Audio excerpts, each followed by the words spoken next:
추석 연휴가 끝나고 이렇게 주중 예배에 오게 되니까 저도 되게 마음이 좋고요. 여러분들 보게 돼서 너무 즐겁습니다. 아, 오늘 주중 예배를 첫 기도로 시작하겠습니다. 하나님 아버지 감사합니다. 10월 11일 이 주중 예배에 우리 형제자매들을 이 예배당에 모이게 하셔서 하나님 아버지께 거룩한 예배를 드릴 수 있게 해주셔서 감사드립니다. 오늘 주중 예배 설교를 성백일 형제와 조승원 형제가 준비를 하고 있습니다. 그들이 레슨을 전할 때에 하나님의 성령이 함께 하셔서 그들의 입술을 통해서 하나님의 말씀이 우리에게 잘 전달돼서 그 말씀이 우리 마음속에서 살아 숨쉬기를 하나님 아버지께 기도드립니다.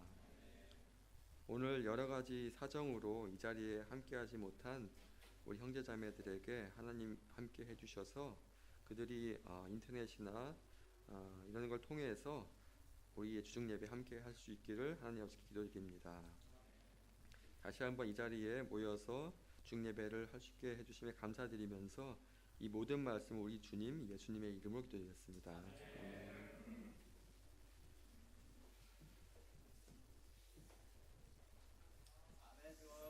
아멘. 여러분 반갑습니다. 추석 연휴 잘 보내셨어요? 예. 송편도 많이 드셨습니까? 예. 저는 하도 못 먹은 것 같아요. 진짜로. 예. 송편을 잊어먹고 안 샀습니다. 집에서. 추석 당일날 살려고 했는데 추석 당일날 송편 가게가 문을 닫아서 진짜 추석 때 송편 한 번도 못 먹어봤습니다. 예. 오늘 전하고자 하는 하나님의 말씀은 은혜와 진리가 충만한 교회입니다. 예. 우리 먼저 말씀을 한 구절 읽겠습니다. 요한복음 1장 14절입니다. 예, 한번 같이 읽어볼까요? 예. 요한복음 1장 14절. 예. 찾으신 줄 알고 읽겠습니다. 시작. 그 말씀은 육신이 되어 못 찾으셨군요. 제가 읽겠습니다. 그 말씀은 육신이 되어 우리 가운데 사셨다. 우리는 그의 영광을 보았다. 그것은 아버지께서 주신 외아들의 영광이었다. 그는 은혜와 진리가 충만하였다. 아멘. 요즘 우리 교회가 베이노 목사님께서 어떤 설교를 하고 계신지 여러분 잘 아시죠?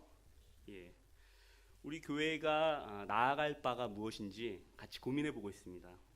그래서 여러분들이 소망하고 꿈꾸는 교회의 모습에 대해서 함께 많은 얘기를 나누고 있고요. 저 역시도 오늘 설교를 준비하면서 동일한 주제로 우리 교회가 어떤 모습으로 바뀌면 좋을지, 어떤 모습으로 나아가면 좋을지를 여러분과 함께 나누고자 합니다. 그 주제로 잡은 것이 은혜와 진리가 충만한 교회입니다. 사실 우리가 어떤 교회를 만들고 싶은지 사실 별로 중요하지 않는 것 같아요. 제 생각엔 하나님이 어떤 교회를 원하시는가가 중요하다고 생각을 합니다. 분명히 이렇게 성경에서 우리는 예수님의 모습을 이렇게 보고 또 우리는 예수님을 닮아가야 하는 제자로서 우리 교회가 나아갈 바는 우리 제자가 어떠한 삶을 살아야 하는가와 연관되어 있다고 생각합니다.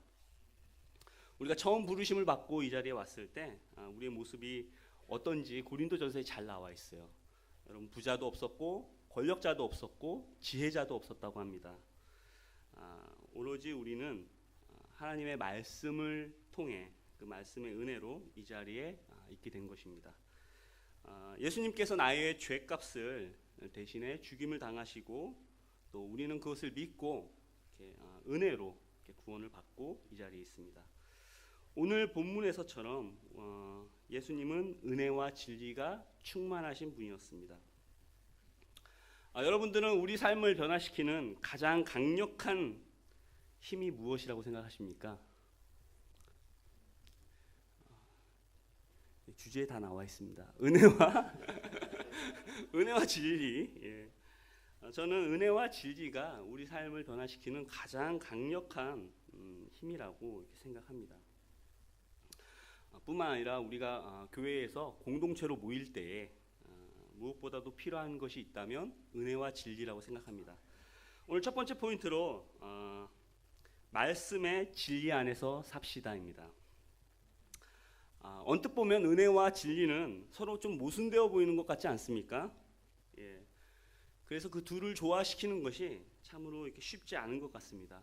왜냐하면은 은혜는 좀 유약해 보이고 뭔가 이렇게 다 품어줘야 될 것 같고 잘못도 그냥 다 이렇게 용서해줘야 될 것 같고, 근데 진리는 굉장히 뭔가 강력하죠. 우리에게 변화를 요구하고 회개를 요구하고 뭔가 이렇게 들이대잖아요. 그래서 그 둘이 이렇게 서로 조화되기가 어려운 것처럼 언뜻 보이지만 사실 그 두 개는 긴밀하게 또 연결되어 있는 것을 이렇게 보게 됩니다. 성경의 한 구절 여러분 잘 아실 텐데요. 예. 돌아온 탕자의 비유 아시죠? 예. 돌아온 탕자의 비유를 보면 결국 아들이 돌아오게 된 것은 그의 죄 때문입니다. 예. 이상하게 들릴 수도 있지만 오해하시지 않을 만큼 여러분들이 성숙함을 가지고 있다고 생각합니다. 그가 죄를 짓지 않았다면 아마도 아버지의 은혜를 몰랐을 것입니다. 그가 돌아온 것은 그의 죄 때문이고 무엇보다도 그의 죄의 결과인 고통과 비참함의 결과로 이렇게 하나님을 찾게 되는 마음이 그 안에 생겼다고 생각합니다. 여러분, 우리에게 고통은 사실 많은 것들을 얘기해 주죠. 예, 우리의 비참함과 고통은 우리의 실상을 보게 합니다. 그리고 우리의 죄를 깨닫게 해주는 힘이 있죠. 예, 그리고 하나님께 돌아가게 합니다. 돌아온 아들이 경험한 것은 바로 하나님의 은혜와 사랑입니다. 바울은 로마서에서 이것을 이렇게 묘사했습니다. 로마서 5장 20절. 그러나 죄가 많은 곳에 은혜가 더욱 넘치게 되었다. 우리는 우리 욕심대로 세상을 살아갑니다. 그러다가 큰 어려움을 당하고 알 수 없는 공허함과 이렇게 허탈함 속에 인생의 의미가 무엇인지 헤매기도 합니다. 역설적이게도 우리가 우리의 욕심을 따라 살았지만 행복을 얻지 못했고 그 이후로 우리는 하나님을 다시 찾게 되는 것입니다. 이러한 과정은 단지 믿지 않는 사람이 제자가 되는 과정뿐만 아니라 믿는 우리에게도 반복되는 과정입니다. 제자가 된 이후에 이것을 무수하게 많이 반복합니다. 하나님과 멀어져 죄에 빠지게 되고 황량한 마음이 되어버립니다. 그러다가 어디서 나단 선지자와 같은 사람이 나타나가지고 우리를 강력하게 깨부수기도 하고요. 운이 좋으면 우리가 말씀 앞에 겸손해져서 말씀의 진리로 우리 마음을 이렇게 깨부수고 또 겸손해지는 것을 이렇게 보게 됩니다. 나라는 사람의 어리석음과 죄로 인한 비참함, 그것은 나 자신이 어떤 사람인지를 직면하게 해주는 아주 놀라운 하나님의 방법이라고 생각합니다. 저 20살 때 세례를 받아가지고, 이거 왜 이렇게 울리죠, 근데? 그 20살 때 세례를 받아가지고, 저는 아주 천사로 살아갈 수 있을 거라고 생각했습니다. 열심히 공부만 하다가 대학 가가지고 세례를 받아가지고, 저는 그다지 남들에 비해서 큰 죄를 짓고 산 것 같지도 않고, 앞으로도 제자로 사는데 그렇게 크게 이렇게 죄를 지을 것 같지도 않고, 그랬는데요. 살다 보니까 그렇지 않더라고요. 직장 생활을 하고 이렇게 돈을 벌면서 제가 리스크 관리 부서에 있는데, 리스크 관리 부서는 이제 그 금리라든가 환율이라든가 주가의 움직임을 여러 가지로 이렇게 분석하고 보고 막 그러거든요. 대책을 세우고. 주가의 움직임을 자세히 보니까 돈을 쉽게 벌 수 있는 방법이 너무나 보이더라고요. 그래서 있는 돈 없는 돈 다 끌어 모아가지고 주식 투자도 해보고 실패를 했으니까 제가 이 얘기를 하겠죠. 예, 성공을 안 했으면 이 얘기를 안 했을 겁니다. 저는 저의 그 탐욕이 얼마나 뿌리 깊은지, 그리고 내가 얼마나 세상적인 마음을 가지고 있고 이렇게 세상을 사랑하고 있는지를 그런 실패가 없었으면 아마 보지 못했을 것입니다. 말씀의 빛 앞에서 우리의 죄를 깨닫는 시간, 내가 얼마나 어리석고 교만하고 또 비참한 상태에 떨어져 있는지를 바라보는 그 시간은 참으로 귀중한 시간입니다. 역설적이게도 상황이 좋고 모든 것이 잘 나가고 그럴 때는 사실 하나님과 그렇게 가깝게 느껴지지 못하는 것 같아요. 오히려 우리가 고통스럽고 우리가 죄 가운데서 비참함을 깨닫게 될 때 어느 순간보다도 하나님과 가까이 있음을 느끼게 됩니다. 고린도후서 7장을 보시면 바울이 고린도 교회에 이런 얘기를 합니다. 바로 이전에 보낸 편지, 그건 고린도 전서인데요. 그 전서에서 그 편지로 여러분이 아파하였지만 그 아픔을 당하였기에 여러분이 회개에 이르렀다고 얘기합니다. 그리고 그 편지를 쓴 것을 후회하지 않는다고 이렇게 얘기합니다. 우리가 말씀의 직면에서 나의 본 모습을 적나라하게 볼 때 우리는 회개에 이르게 될 것이고 그것은 우리에게 기쁨으로 다가올 것입니다. 이것과 관련해서 우리가 좀 주의해야 될 점이 있습니다. 우리 교회가 예전에는 형제 자매들에게 강력한 도전을 주는 걸로 좀 유명한 교회였어요. 여러분 다 당해보셨나요? 어떨 때는 그 사람을 바꿔놓겠다라는 생각으로 그 사람의 마음을 깨부수기 위해서 성경을 가지고 강력하게 아주 이렇게 얘기한 적이 있습니다. 하지만 사실 그것은 우리의 교만으로 이어지기가 참 쉽다는 생각이 듭니다. 아무리 좋은 의도를 가지고 있어도 좋은 결과를 낳지 못한다면 한번 생각해 볼 문제인 것 같습니다. 우리는 공동체로 살면서 이런 유혹을 받기가 쉽습니다. 저 형제 봐라, 저 자매 봐라, 좀 교만한데 뭔가 좀 깨닫게 해줘야겠는데 라는 유혹을 아마도 인도자들이라면 좀 더 많이 받는 것 같습니다. 죄와 불의에 대해서 분노하는 것은 필요하고 또 거룩한 일입니다. 그러나 의로운 분노가 파괴적으로 나타날 수 있음을 우리는 봐야 합니다.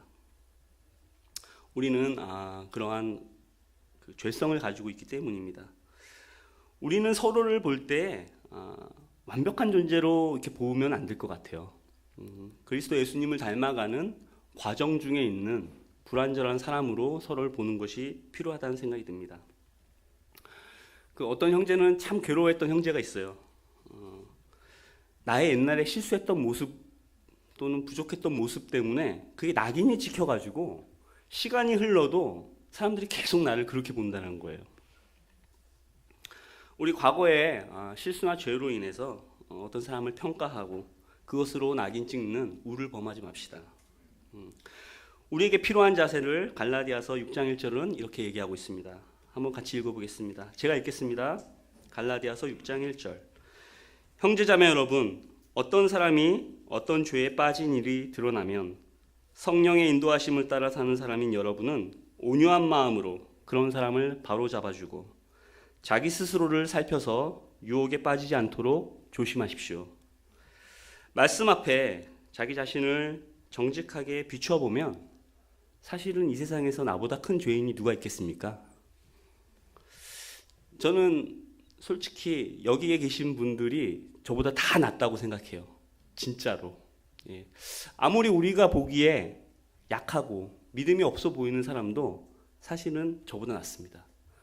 왜냐하면 저는 그 사람 모르지만 저는 제 자신을 알기 때문에. 우리가 말씀 앞에 정직하게 내 자신을 본다면 우리가 겸손할 수 있을 것입니다. 말씀의 진리가 강력한 빛으로 나를 비출 때 우리는 아프겠지만 회개에 이르게 될 것이고 그 회개는 우리를 변화시킵니다. 자기 의로움이 아니라 진정한 사랑의 마음으로 서로 말씀으로 권면하도록 하십시다. 아멘. 두 번째 포인트입니다. 두 번째 포인트, 하나님의 은혜 안에서 삽시다입니다.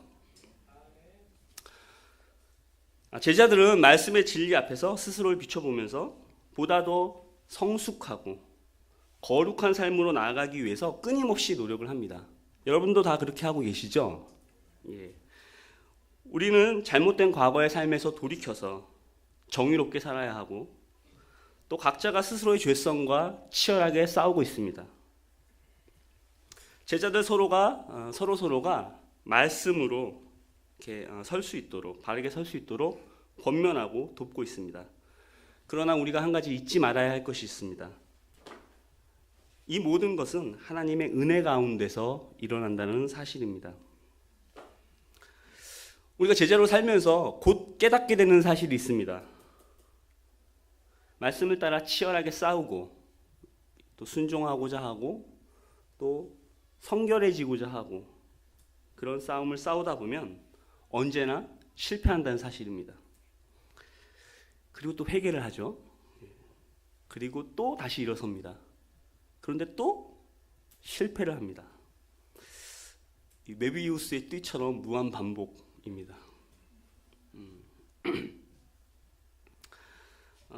바울은 그와 같은 절망적인 자신의 모습을 로마서 7장에서 잘 표현하고 있습니다.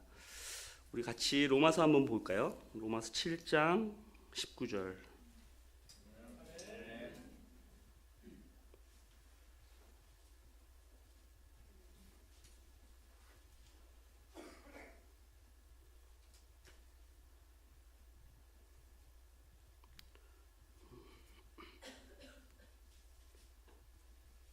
로마서 7장, 죄송합니다. 이게 좀 늦어서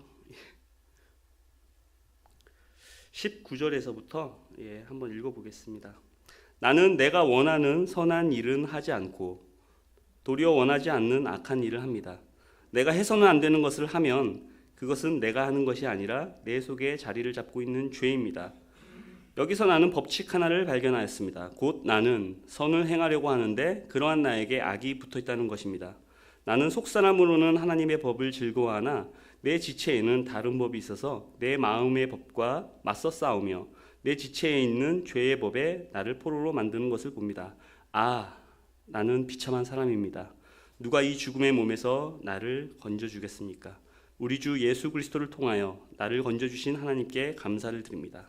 그러니 나 자신은 마음으로는 하나님의 법을 섬기고 육신으로는 죄의 법을 섬기고 있습니다.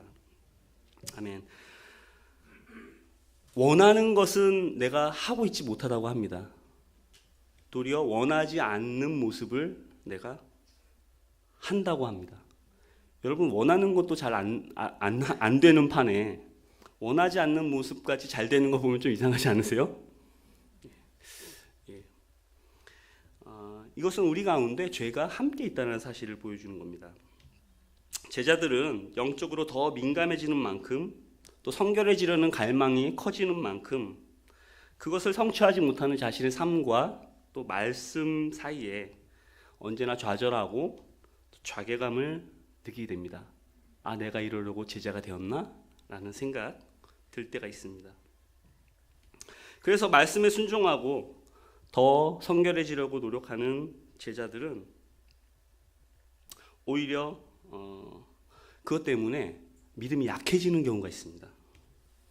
그런 적 보신 적 있으신가요? 어떤 사람은 성경 공부할 때 우리가 막 제자 공부도 하고 기준을 막 같이 나누지 않습니까? 그러면은 내가 그렇게 살 수 있을까? 라는 생각부터 듭니다. 그리고 제자로 살면서도 사실은 그렇게 살고 있지 못하는 자신의 모습을 보면서 나는 제자가 내 체질이 아닌가 보다 라고 생각하는 사람도 실제로 있어요. 잘 성장하고 아무 문제 없이 사는 사람도 있는 것 같아요. 제가 보기엔. 물론 제가 그 사람의 사정은 잘 모르겠지만 그런 사람이 있어 보입니다. 하지만 그 속을 누가 다 알겠습니까? 이런 우리의 모습 속에서 우리는 어떻게 해야 할까요? 에라 모르겠다. 나는 구제불능이다. 대충 살자. 뭐 이런 사람 없으시죠? 나는 제자로 살면서 이러한 진실한 실존적인 문제에 싸우고 있는 사람들 많이 봤는데 물론 그 중에서 많은 사람들이 또 떨어져 나가기도 합니다. 믿음에서. 우리는 언제나 하나님이 베푸시는 은혜로 돌아가서 새롭게 시작해야 합니다. 그거 말고 다른 방법이 뭐가 있겠습니까? 우리가 완전해질 수 없다면, 우리가 예수님이 베푸시는 그 은혜로 다시 돌아가는 것밖에는 없지 않겠습니까? 하나님 앞에 진지하게 살아가고 말씀을 철저하게 지키려 노력했던 사람들이 바로 바리새파 사람들입니다. 그들은 철저하게 율법을 지키려고 했고 그것을 통해 하나님 앞에 의롭다는 인정을 받기 위해서 노력했던 사람들입니다. 그들의 노력을 우리는 과소평가해서는 안 됩니다.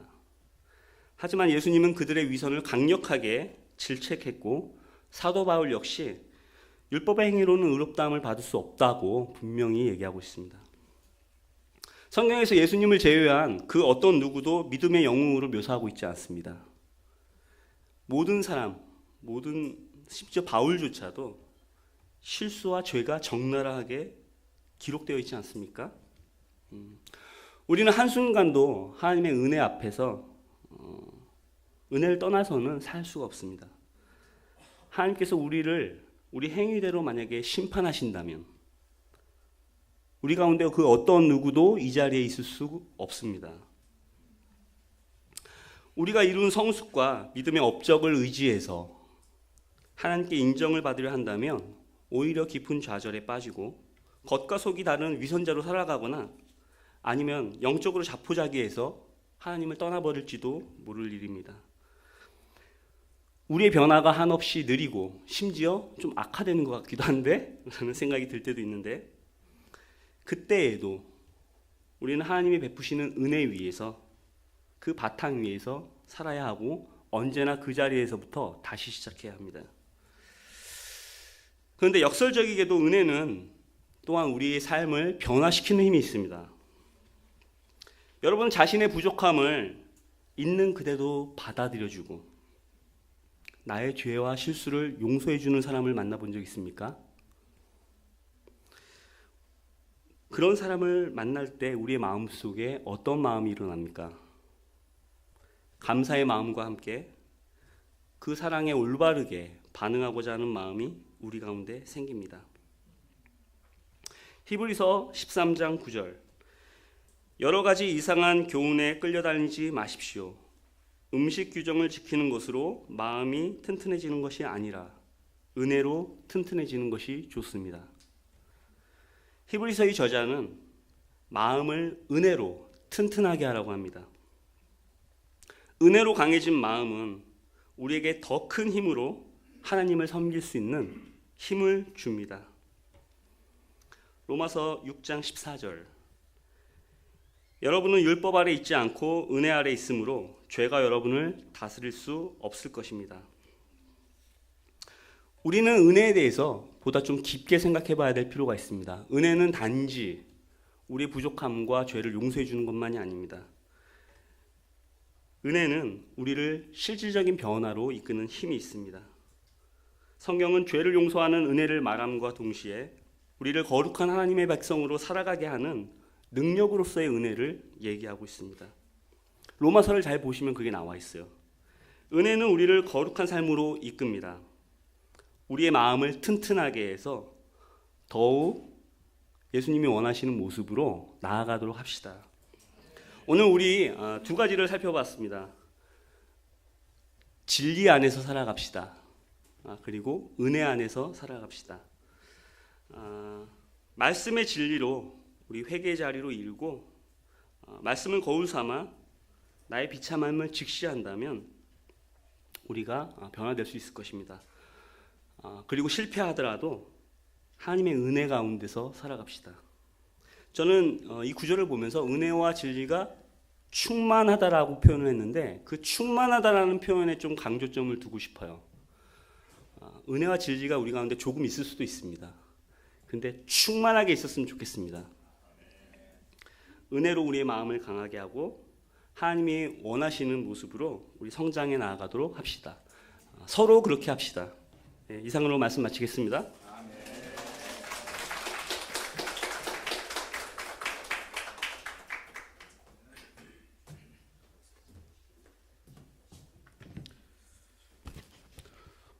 조승원 형제 은혜와 진리의 레슨을 잘 들었습니다.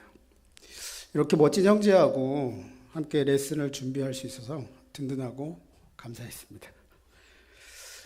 우리는 오늘 일상의 삶을 살며 12제자가 간 길을, 그리고 예수님의 모습과 또 십자가의 모습을 생각하며 한 걸음 한 걸음 오늘 사셨으라고 생각합니다. 저는 처음 말씀을 배우며 주님을 알게 되었고, 또 세례를 받고 주님의 모습을 점점 뚜렷이 알게 되었습니다. 그리고 지금 이 자리에 하나님의 말씀을 전하는 귀한 자리에 서 있는데요. 하나님께 감사드리며 말씀을 시작하고자 합니다. 저는 세례 때 저를 떠올려 보면서 예전과 지금 중에 감사함과 겸손한 모습을 살펴보면 지금이 더 부족한 것은 아닌가 하는 반성과 회개를 하게 됩니다. 교회의 구성과 순서를 예전보다는 잘 알고 있고 그 구조 안에서 사람들을 인내하고 케어하고 있지만 순결한 마음, 그리고 순수한 마음, 사랑하는 마음을 지켜가기란 점점 더 어려운 것을 고백합니다. 그래서 저는 하나님이 주신 사랑, 예수님의 사랑에 대해 전체가 아닌 어느 한 부분, 제가 느끼고 생각해 본 부분을 나누고자 합니다. 그래서 이번 레슨의 주제는 사랑이라는 그 단어와 그 다음에 천국으로 가는 길이라는 이 두 키워드를 가지고 여러분과 나누고자 합니다. 사랑이라는 단어는 참으로 어렵고 우리가 항상 마음에 품고 있어야 할 소중한 단어라고 생각을 합니다. 예수님이 이 땅에 오시며 어떤 생각을 하셨을까 생각을 해보았습니다.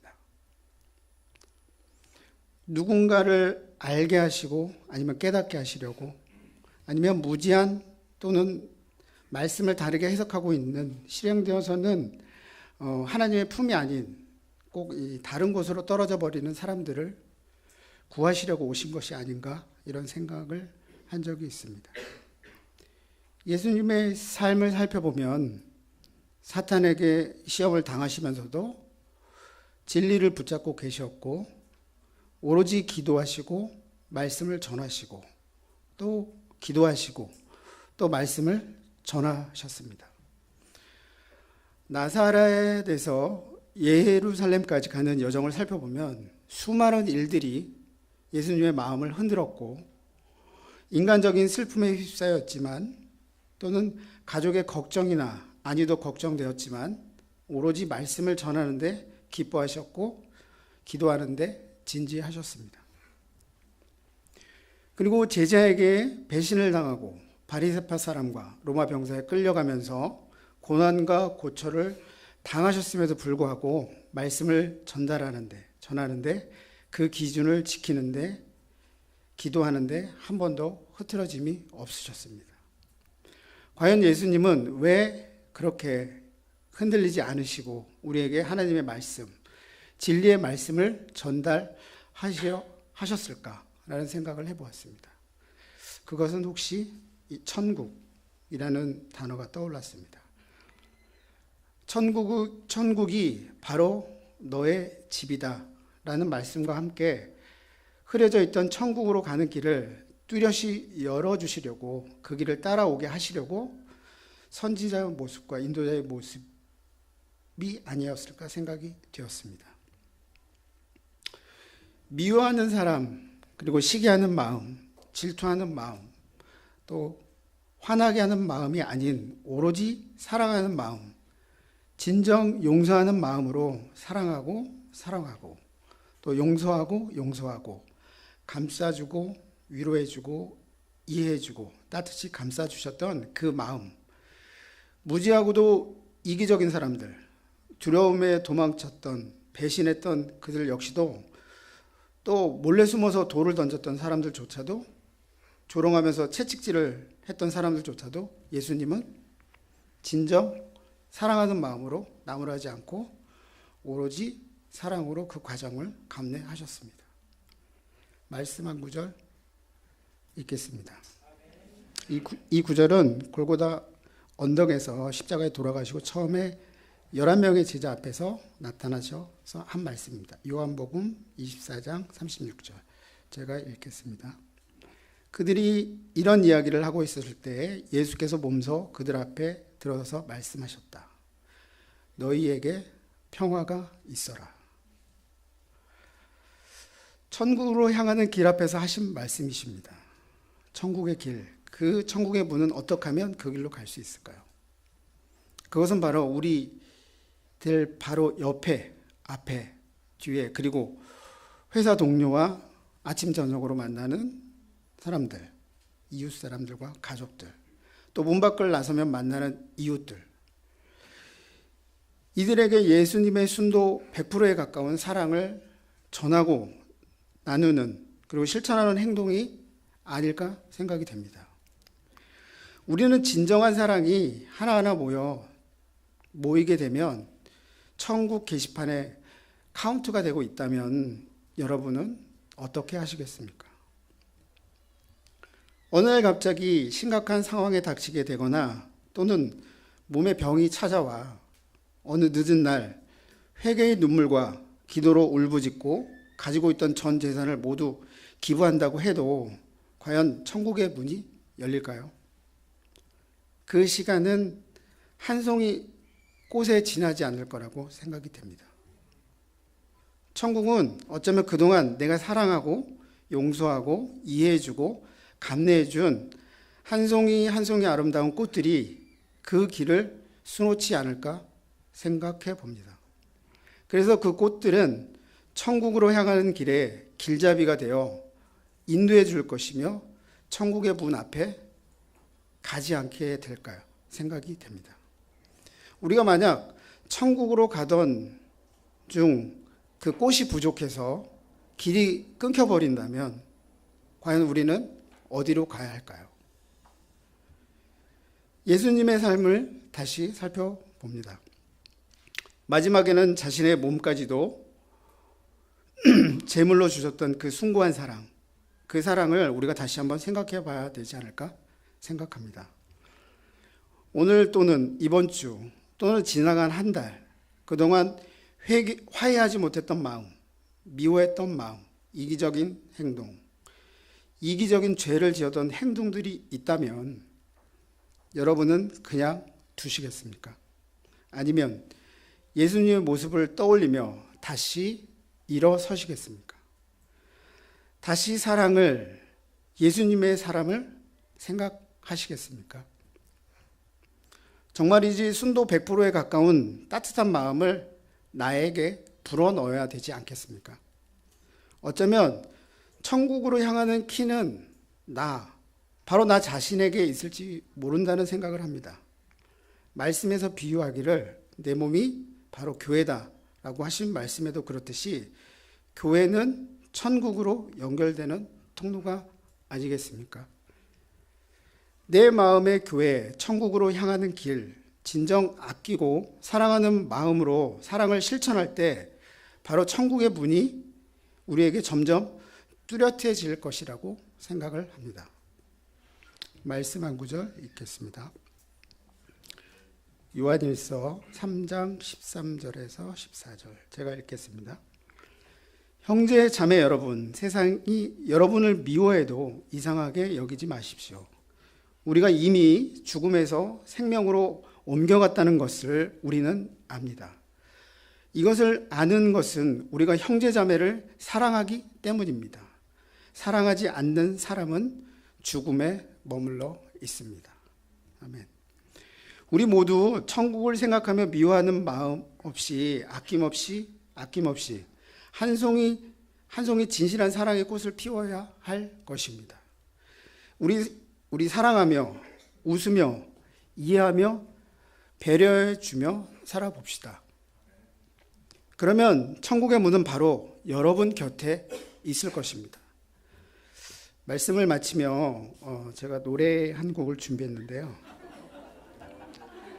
굉장히 진지하지만 이 노래는 준비 좀 해주세요.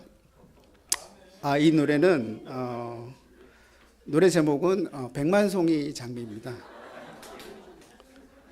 가수 심수봉의 그 굴곡된 삶의 연속이었지만은 말씀을 붙잡고 예수님의 삶을 생각하면서 이 곡을 쓰고 불렀다고 합니다. 여러분께서 한번 이 가사를 한번 들어보시면서 한번 생각해 보시면 좋을 것 같습니다. 네. 틀어주세요, 방송실. 먼 옛날 어느 별에서 내가 세상에 나올 때 사랑을 주고 오라는 작은 음성 하나 들었지. 사랑을 할 때만 피는 꽃 백만 송이 피어오라는 진실한 사랑을 할 때만 피어나는 사랑의 장미. 미워하는 마음 없이 아낌없이 사랑을 주기만 할 때 백만 송이 꽃은 피고 그리고 아름다운 내별 나라로 갈 수 있다네. 미워하는 감사합니다. 마음 없이. 오늘 하나님의 허락하신 말씀에 대해서 나눴는데요. 천국으로 이르게 하는 예수님의 사랑에 대해서 여러분과 함께 나눌 수 있어서 감사드리고요. 저는 이 곡을 이렇게 들었을 때 굉장히, 지금 되게 웃으시지만 굉장히 진지했습니다, 사실. 그랬고 정말 이렇게 사랑하기가 정말 어렵고, 이 백만송이 꽃을 피워야 만약에 천국에 이른다면 정말 저는 정말 몇 송이 피우지 못했던 것 같고 우리가 천국에 가지 못할 것 같다라는 그런 생각이 들었기 때문에 정말 진실한 사랑을 하면서 우리의 제자 삶을 산다면 우리가 정말 천국에 이르는 물에 가까이 가지 않을까, 그런 생각이 들었습니다. 말씀을 들어서 감사합니다.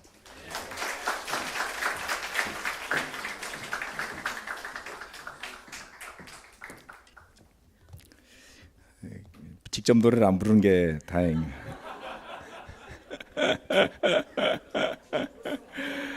야, 저도 오늘 처음 알았어요. 뭐 노래 가사 워낙 좋잖아요, 그렇죠? 또 저걸 또 심수봉이 예수님 생각하고 불렀다 그러니까 또 확 또 짠하게 와닿는, 우리 공식 찬송가로 채택을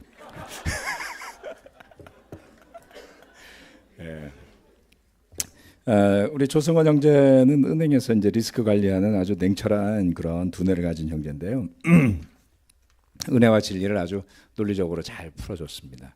그리고 또 우리 백일 형제는 디자이너, 이렇게 답게 천국과 사랑, 뭐 꽃 한 송이, 이런 도저히 제가 상상을 할 수 없는 제가 뭐 100년을 설교해도 나올 수 없는